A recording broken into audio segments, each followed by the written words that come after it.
Nous connaissons tous ce sentiment, ce serrement de la poitrine alors qu'on entend dans les nouvelles qu'une famille entière a été dévastée par un incendie, qu'une jeune fille a été retrouvée, tuée, après avoir été enlevée par des trafiquants de sexe, que des migrants fuyant leur pays en guerre ou la famine se sont retrouvés noyés alors que leur navire a coulé.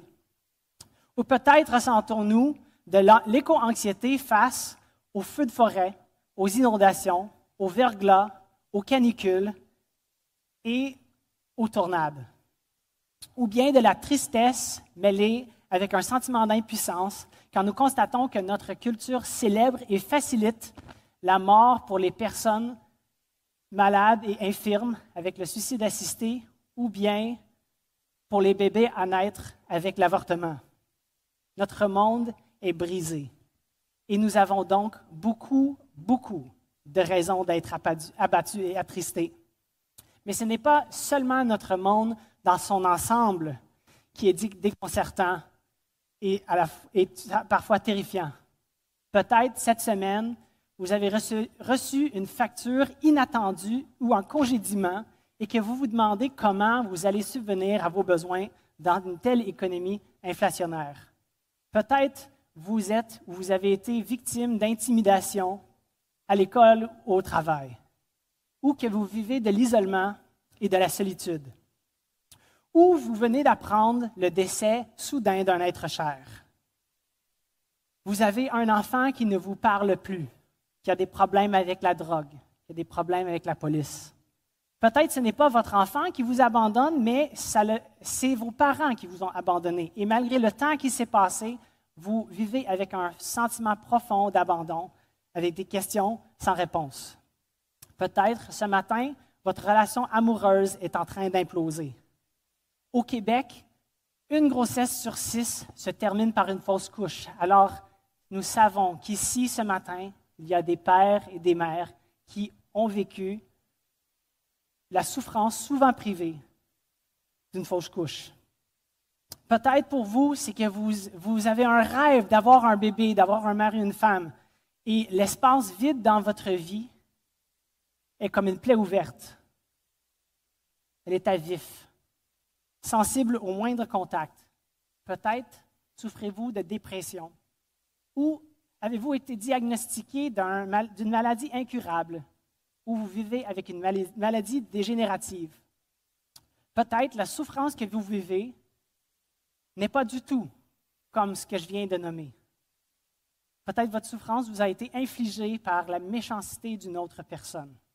Ou encore, êtes-vous convaincu, à tort ou à raison, que votre souffrance est pleinement de votre faute. Votre refoulement ou votre évitement de cette souffrance est rendu une habitude bien enracinée. Vous souriez, vous continuez à fonctionner, participez au rythme de la vie, de l'école, du travail,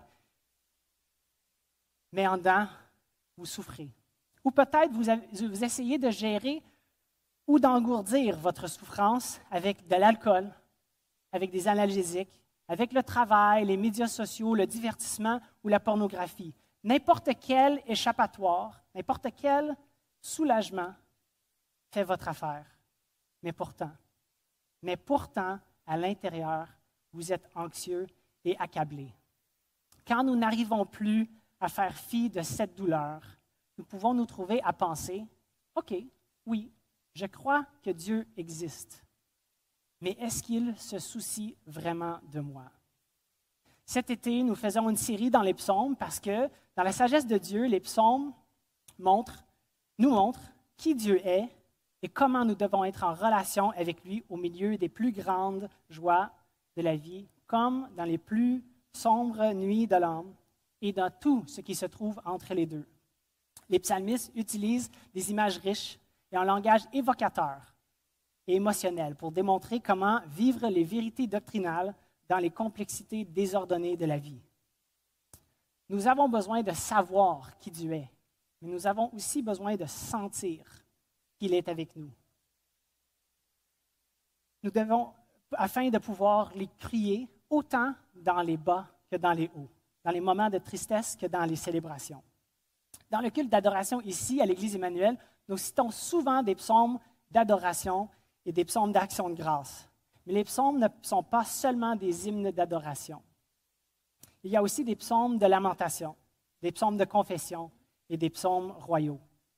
Dans les psaumes, nous apprenons comment célébrer la fidélité de Dieu, comment confesser nos péchés, comment crier à Dieu dans les tempêtes de la vie, comment déposer nos fardeaux et nos doutes devant le Maître de l'univers. Ce matin, nous allons regarder ensemble un psaume prototypique de lamentation. David, inspiré par le Saint-Esprit, rédige la plus courte prière de délivrance du psautier. Le psaume 13, que nous allons lire dans un instant, est un tableau émouvant de désespoir et de confiance. Les 3 strophes de ce poème dépeignent de manière réaliste l'angoisse de l'âme, tout en étant caractéristique d'une vie de foi profonde. Dans le psaume 13, je crois que ce que David est en train de nous démontrer, autant pour ses contemporains que pour nous, c'est que puisque l'Éternel est bon, crions à lui dans nos détresses. Je vous invite de tourner avec moi dans le psaume 13. Si vous n'avez pas votre Bible avec vous, suivez sur votre appareil, demandez à votre voisin. Il y a quelques Bibles en arrière. Vous pouvez lever la main et un des frères en arrière vous en apportera une. Tournons ensemble dans le psaume 13. Je vais vous mettre à l'écran aussi. Ô chef des chantres, psaume de David. Jusqu'à quand, Éternel, m'oublieras-tu sans cesse? Jusqu'à quand me cacheras-tu ta face? Jusqu'à quand aurai-je des soucis dans mon âme et chaque jour des chagrins dans mon cœur? Jusqu'à quand mon ennemi s'élèvera-t-il contre moi? Regarde, réponds-moi, Éternel, mon Dieu. Donne à mes yeux la clarté afin que je ne m'endorme pas du sommeil de la mort, afin que mon ennemi ne dise pas « je l'ai vaincu » et que mes adversaires ne se réjouissent pas si je chancelle. Moi, j'ai confiance en ta bonté. J'ai de l'allégresse dans le cœur à cause de ton salut. Je chante à l'Éternel, car il m'a fait du bien. Cette lamentation de David comporte 3 parties essentielles d'une bonne lamentation. Les 3 parties suivent la structure des strophes du psaume 13 et nous serviront de structure ce matin. Les 3 aspects d'une bonne lamentation sont, premièrement, se tourner vers Dieu et lui crier à l'aide. Deuxièmement, exprimer nos requêtes. Et troisièmement, se confier en l'Éternel et le louer. Regardons le premier aspect.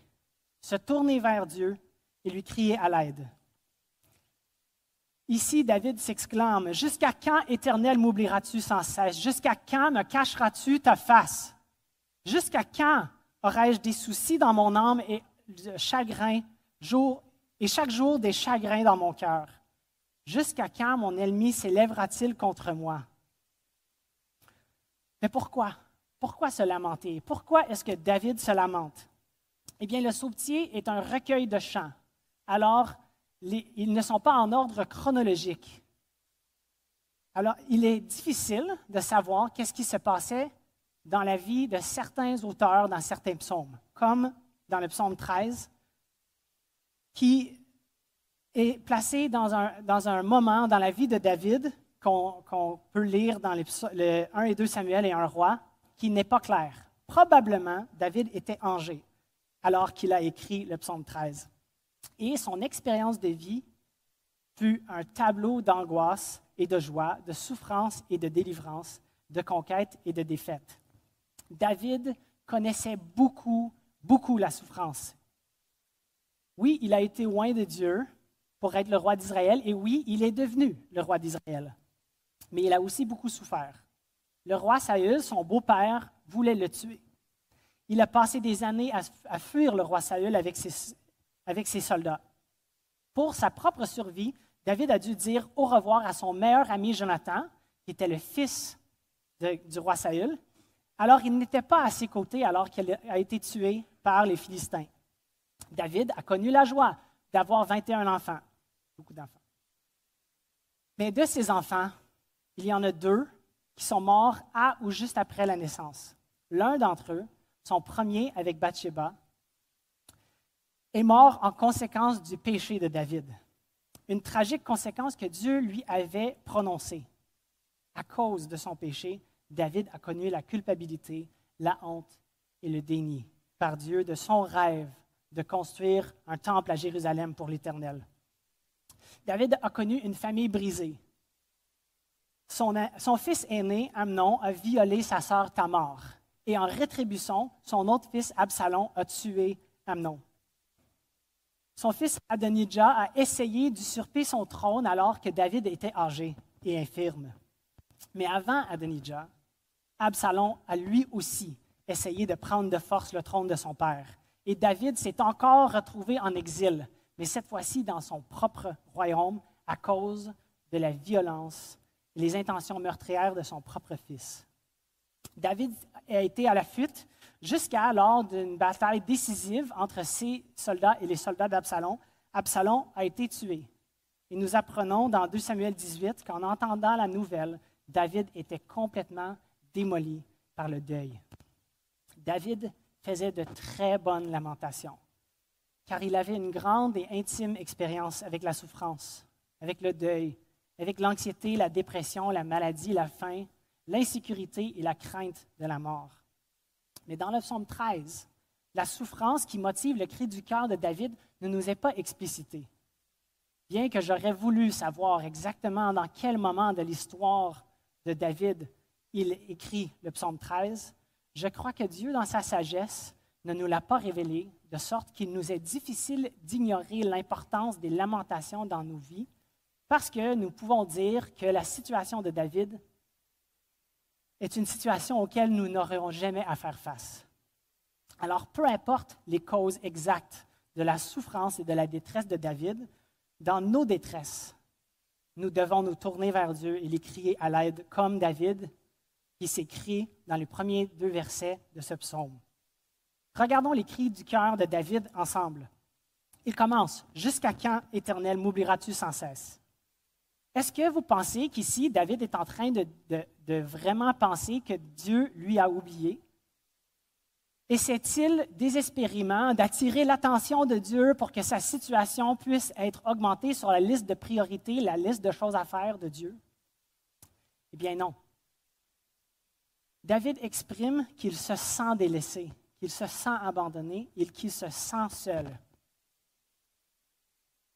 Ensuite, il dit « Jusqu'à quand me cacheras-tu ta face? » David, ici, utilise une tournure de phrase exprès, « Cacheras-tu ta face? » qui veut dire qu'aux prises par ses souffrances, il a l'impression d'être à l'extérieur de la protection gracieuse de Dieu, ou même qu'il est maudit et soumis à la colère de Dieu.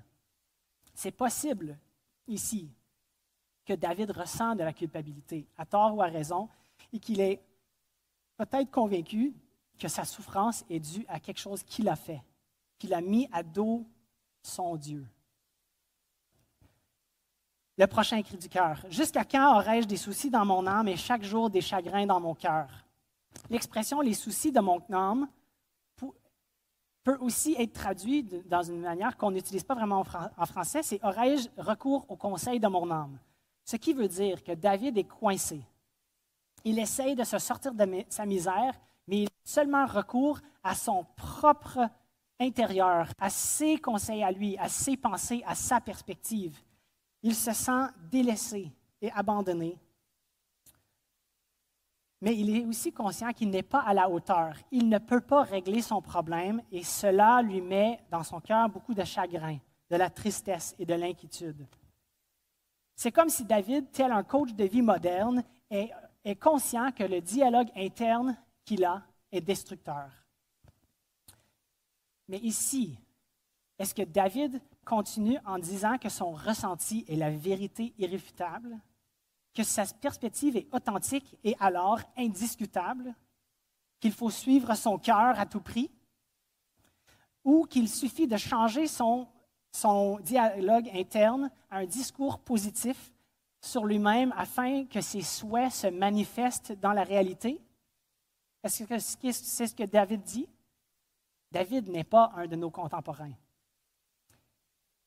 David reconnaît que son point de vue sur la situation est déficient, et cela le plonge dans un tourbillon de misère et de tristesse. Il ne trouve pas de moyen de sortir de sa détresse, et alors il demande à Dieu d'étendre sa main souveraine et toute puissante pour l'arracher de sa misère. Le quatrième cri. Jusqu'à quand mon ennemi s'élèvera-t-il contre moi? L'ennemi en question ici n'est pas identifié, mais sa réussite est limpide dans l'exclamation de David. Encore une fois, David sait que Dieu lui a fait une promesse et que l'alliance avec Dieu était certaine parce que Dieu tient ses promesses. Mais David se sent vaincu. Il se sent dépassé. Il se sent en infériorité numérique et il se sent impuissant de repousser son agresseur. Il est peu probable, selon les commentaires, que David ici parle de Saül. Mais quand il devait fuir le roi Saül, David a sans doute connu une tension et une tentation considérable entre faire confiance à Dieu et mettre en branle ses propres stratégies pour se sortir de sa situation. Dans sa fuite, David, à 2 reprises, a eu la possibilité de tuer le roi Saül. Il était si proche dans 1 Samuel 24 qu'il a pu couper une partie de sa robe sans que personne ne le sache. David a épargné la vie de Saül car il savait qu'il n'avait pas le droit de tuer loin de l'Éternel. Il savait que le royaume lui avait été promis, mais qu'il ne pouvait pas y accéder avant le moment convenu par Dieu. Mais quelle tentation a-t-il dû ressentir dans ce moment? Dans 1 Samuel 19, nous apprenons que David a survécu à un attentat parce que sa femme, la fille de Saül, on parle de liens familial compliqués, là, Michal a avisé David qu'il devait fuir par la fenêtre.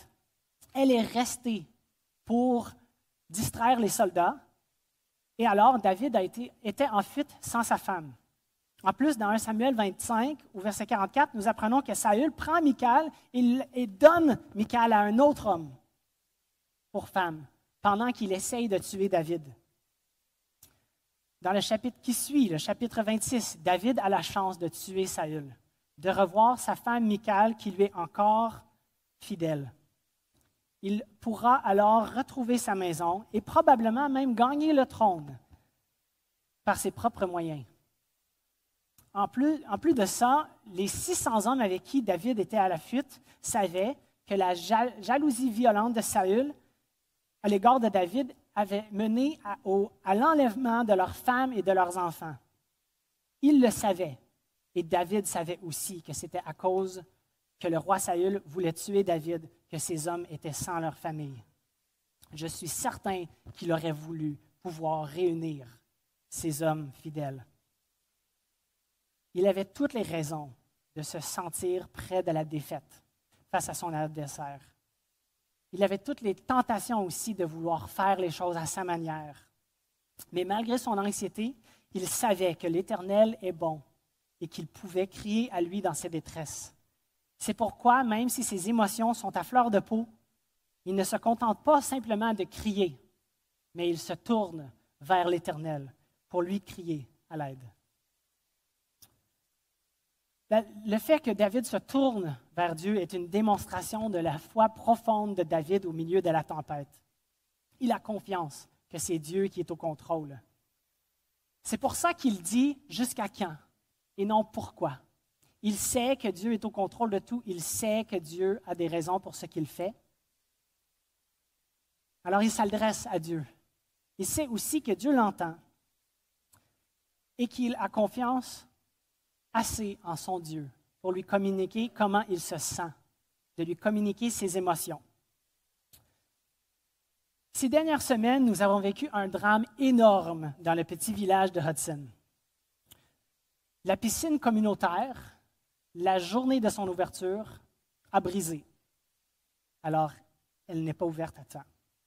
Pendant ce temps, ce bris était une journée et ensuite une semaine et 2 et 3. Et pendant ce temps, les parents ont exprimé publiquement leur frustration sur les médias sociaux, surtout en commentaire sur les pages de la piscine et de la ville. Ils se plaignaient de l'inefficacité des communications et du manque de soutien de la ville auprès des sauveteurs et des parents bénévoles qui semblaient être les seuls à essayer de résoudre le problème. Certains ont même menacé d'aller aux médias pour ventiler leur frustration face à l'inaction de la ville.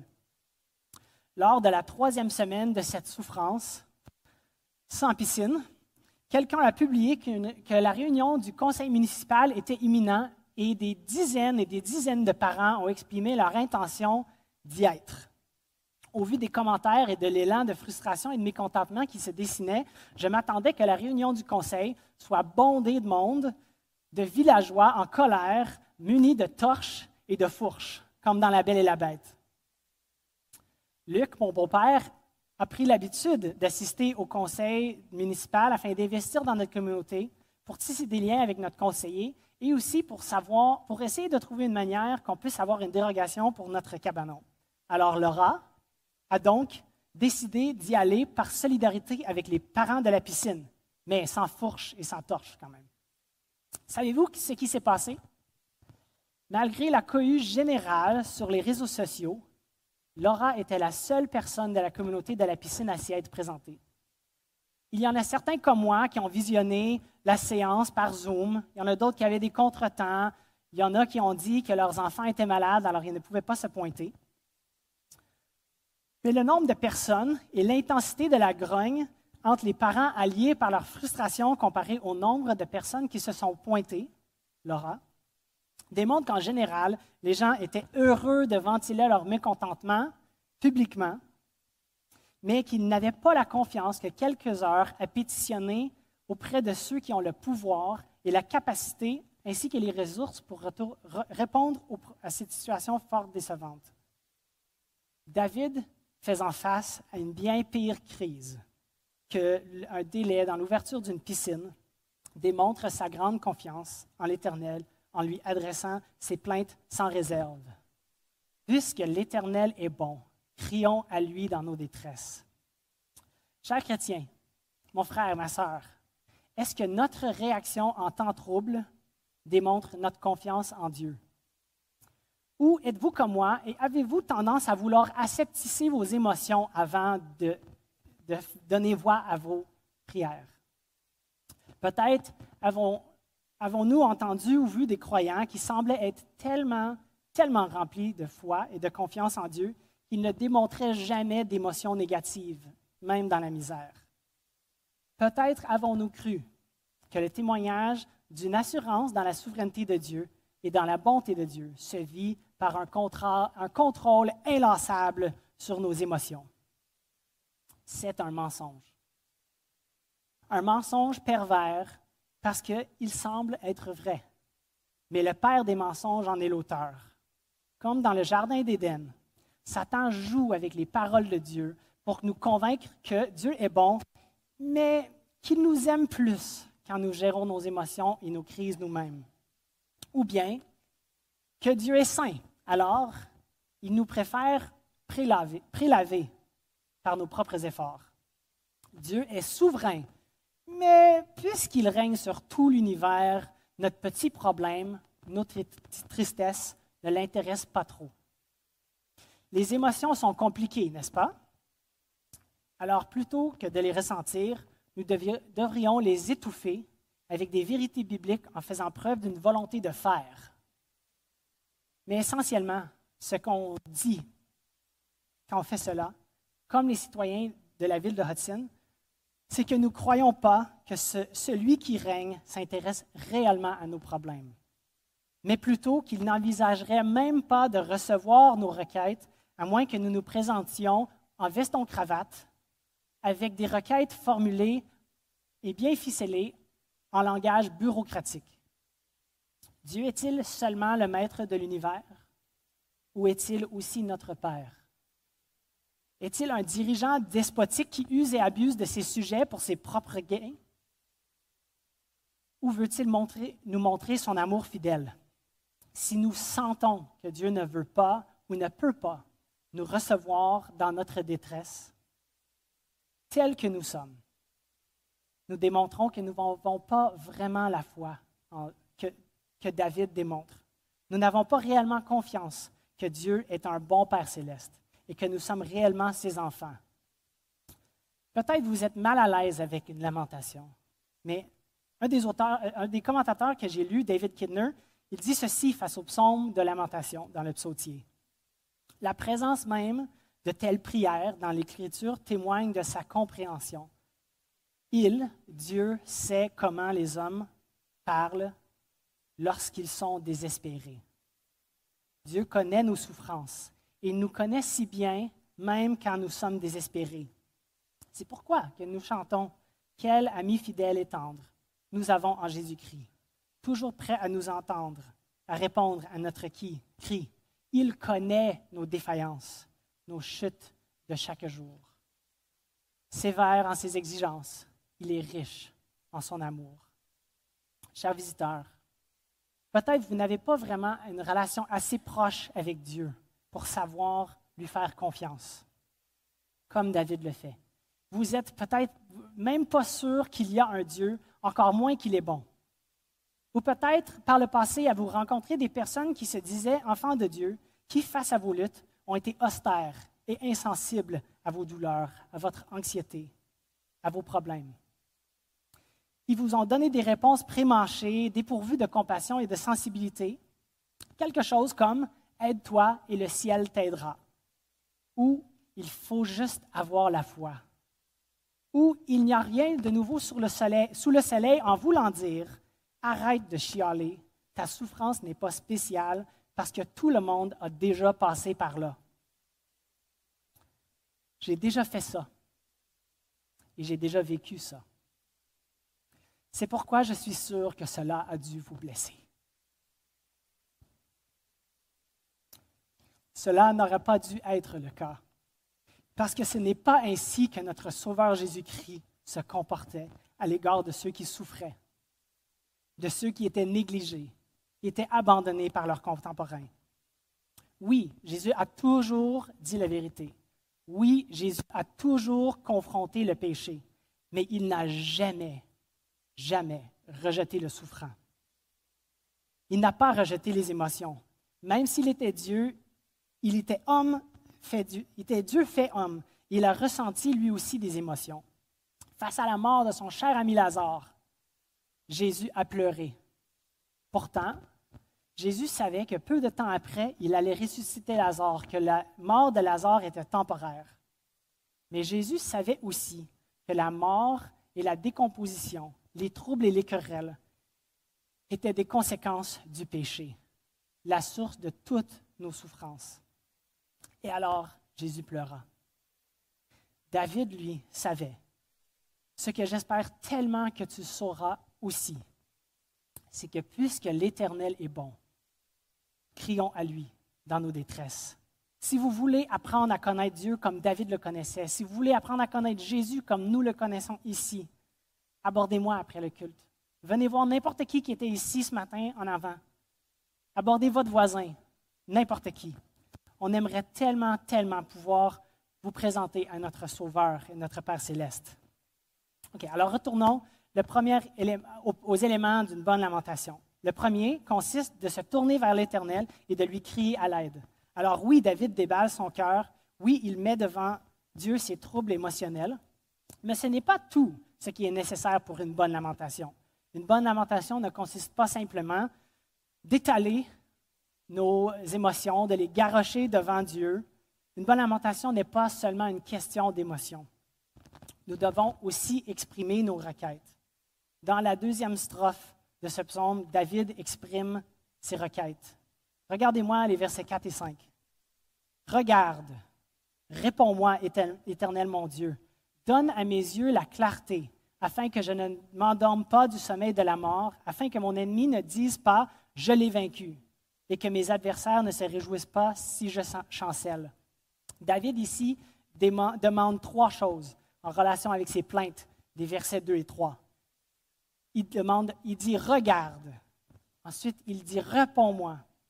Et troisièmement, « Donne à mes yeux la clarté ». Regardons-les les unes à la suite de l'autre. « Regarde ». La requête « regarde » correspond au sentiment que David a que Dieu l'a oublié. Il dit « Regarde-moi, tourne tes yeux vers moi, couvre-moi de ton regard. » David se sent oublié. Alors il demande à Dieu de lui démontrer que son sentiment est erroné en le couvrant de son regard. David sait ce que Dieu a dit à travers le prophète Isaïe. « Une femme oublie-t-elle son nourrisson? N'a-t-elle pas compassion du fils de ses entrailles? » Quand elle oublie, moi, l'Éternel, je ne t'oublierai jamais. C'est impensable qu'une mère oublie son enfant, sauf que nous savons que notre monde est rempli de souffrances et péchés et nous savons que des fois, ça l'arrive. Et même quand ça arrive, l'Éternel n'oublie jamais ses enfants. David dit « Réponds, Éternel, viens à mon secours. » Cette requête correspond au sentiment que David a que Dieu lui a caché sa face. David se sent comme si Dieu a détourné son regard de lui, et c'est à cause de ça qu'il est affligé, angoissé et bouleversé. Mais en opposition à ces sentiments très réels et très puissants, David sait que Dieu l'entend et qu'il peut le répondre, et même qu'il est motivé pour répondre, même si David ne sait pas comment Dieu va répondre. Sa troisième requête, « Donne à mes yeux la clarté. » David reconnaît que dans cette situation, sa perspective est teintée par l'intensité de la situation, de ce qui l'entoure et de ses émotions. Dans le verset 3, David déplore être laissé à son propre conseil dans son âme face à sa détresse. Il sait aussi que ce que ses sentiments lui disent par rapport à Dieu ne concorde pas avec le caractère de Dieu qu'il connaît. David n'est pas laissé à lui-même. Il sait que son ennemi ne l'emportera pas sur lui grâce à la fidélité de Dieu. Dieu a fait une alliance avec David en lui promettant de préserver sa lignée.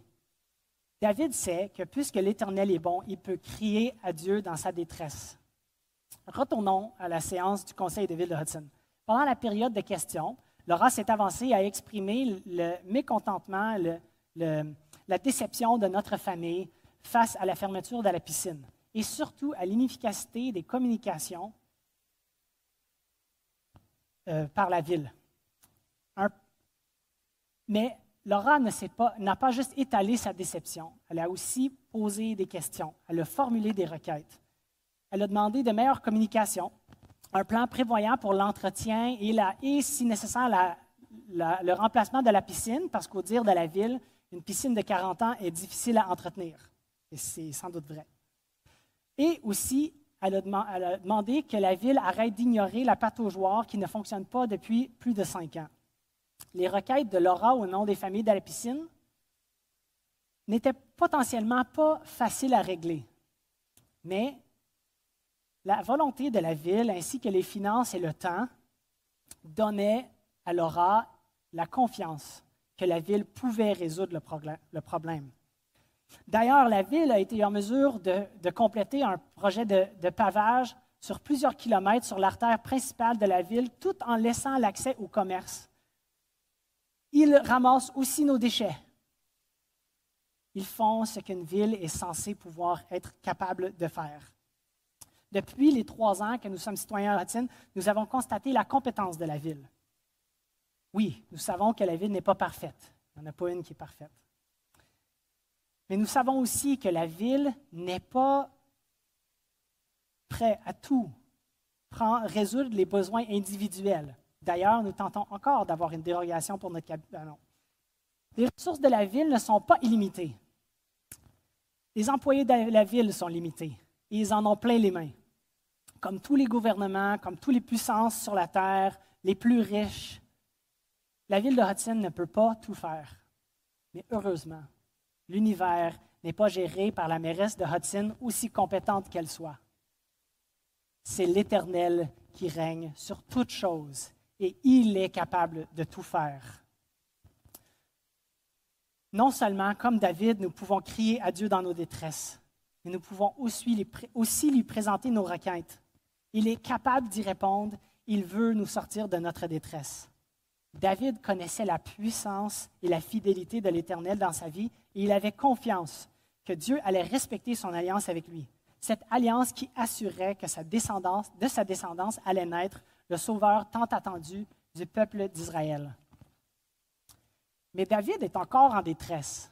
Il est encore dans la tempête.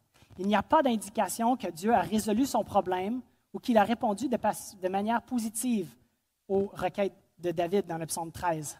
D'ailleurs, David réitère le pourquoi de ses requêtes dans sa lamentation quand il dit à la fin du verset 4 et dans le verset 5, « Afin que je ne m'endorme pas du sommeil de la mort, afin que mon ennemi ne dise pas « je l'ai vaincu » et que mes adversaires ne se réjouissent pas si je chancelle. » Il y a de vrais risques, de vraies conséquences.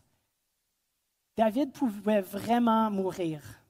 Ce ne sont pas seulement ses émotions qui ont convaincu de cela, mais c'est sa lecture de la situation qui lui confirme aussi.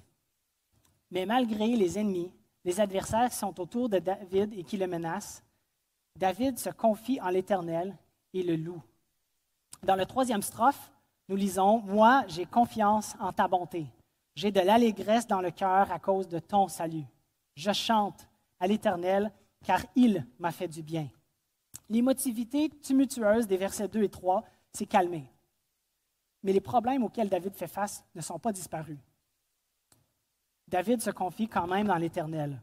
Il se confie en l'Éternel à cause de qui Dieu est. David a confiance à la bonté de l'Éternel. Bonté ici dans le sens d'amour fidèle. Que son amour ne change pas. L'amour de Dieu envers David n'est pas augmenté quand David va bien et ne disparaît pas quand David est en détresse. J'ai de l'allégresse dans le cœur à cause de ton salut. Dans sa détresse, David chante. David sait que l'Éternel le sauvera. Il ignore le comment, mais il met toute sa confiance en son Dieu. Je chante à l'Éternel car il m'a fait du bien. La confiance de David est basée sur l'expérience qu'il a du caractère de Dieu. Il sait que l'Éternel est digne de confiance et quoi qu'il en soit, Dieu est souverain et au contrôle de toutes choses. Certaines traductions présentent la dernière phrase ainsi. « Je chanterai à l'Éternel, car il m'a fait du bien. » Ce qui souligne que David s'efforce, il s'est résolu à chanter. Possiblement, il n'a pas vraiment envie de le faire. Ses sentiments ne sont pas adorationnels, mais il se résolut d'adorer Dieu parce qu'il sait que Dieu est digne d'être adoré, quelles que soient ses situations. Et c'est de même pour nous. Dieu est digne d'être adoré, quelles que soient nos situations, quels que soient nos sentiments à son égard. Sa gloire ne dépend pas de l'affection que nous avons pour lui. Parce que Dieu est un Dieu de grâce, il nous aime même si nous ne l'aimons pas. Il nous aime à cause de qui il est et non parce que nous le méritons. Dieu est glorieux, entre autres, parce qu'il est parfaitement gracieux. Alors nous devons l'adorer bon temps comme mauvais temps. Mais combien de fois avons-nous l'impression de ne pas avoir envie d'adorer? Nous n'avons pas envie de vivre d'une manière qui rend gloire à Dieu à cause que les choses sont difficiles. Combien d'aspects de notre situation font obstacle à notre adoration? David ici décide d'adorer Dieu en dépit de ces circonstances. Et nous devons faire de même, et cela passe par une bonne lamentation envers Dieu quand les choses vont mal. Puisque l'Éternel est bon, crions à lui dans nos détresses. Peut-être ce matin, les choses vont bien, et vous vous demandez pourquoi des psaumes de lamentation. Eh bien, je suis content que votre vie aille bien présentement, mais quel meilleur moment d'apprendre comment se lamenter que avant que la tempête commence. Peut-être ce matin, vous êtes sans aucun doute au milieu de la tempête. Et peut-être même, vous ne comprenez pas pourquoi cela vous arrive. Mes frères et sœurs, la bonne nouvelle n'est pas un laissez-passer pour une vie facile. L'évangile de la prospérité n'est pas l'évangile. C'est un autre mensonge. Jésus nous a dit que ses enfants allaient souffrir, que personne n'est plus grand que son maître, et puisque Jésus a souffert, nous aussi, nous allons vivre des souffrances. Nous allons avoir de la misère. Mais savez-vous que ça, c'est un élément essentiel de la bonne nouvelle? La souffrance de Jésus fait partie de la bonne nouvelle. Là, si vous êtes ici pour la première fois, peut-être pour vous, bonne nouvelle puis souffrance, ils ne vont pas ensemble. Alors, laissez-moi vous expliquer. David avait confiance en l'Éternel alors qu'il crie dans sa détresse. David était un homme selon le cœur de Dieu. Mais David n'a pas vu Dieu. Dieu n'était pas descendu vivre avec lui.